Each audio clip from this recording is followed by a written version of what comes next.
Hello and welcome to skedline.com. I'm Clement Go with your top world and local Etobicoke stories for Tuesday, October 30.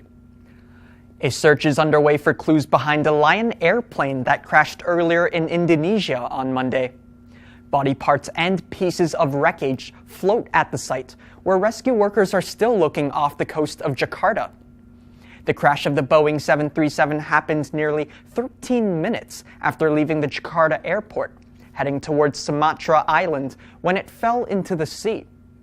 The pilot reportedly called for permission to turn around after taking off, fueling causes towards how or what happened in the crash, killing all 189 passengers on board.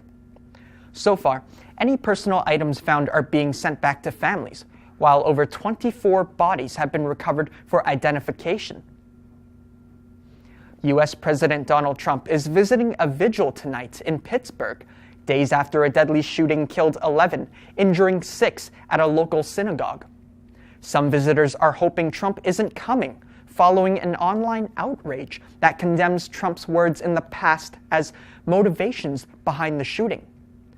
Pittsburgh Mayor Bill Pizzuto is openly advising Trump to come after the dead are buried, so the community could focus more on its victims. The accused shooter, Robert Gregory Bowers, is in police custody, facing multiple counts of homicide and in taking away the right to religion. On Monday, he was taken for his first case in court as the trial continues to develop. In Brazil, 66-year-old political candidate Jair Bolsonaro is elected as its new president. However, discussions are surrounding his far-right beliefs, while his opponents are casting doubts over his election promises. Some of these include bringing back the country's death penalty, giving authorities more power to use lethal force, and adding military-style approaches to the government. Canadian Foreign Affairs Minister Chrystia Freeland issued a statement looking towards future negotiations with Brazil while steering away from congratulatory remarks. In it, she says Canada congratulates the tens of millions of Brazilians who exercise their democratic rights by voting, while it's a testament to its people. Along Toronto's rivers, a migration of salmon are taking over the shores.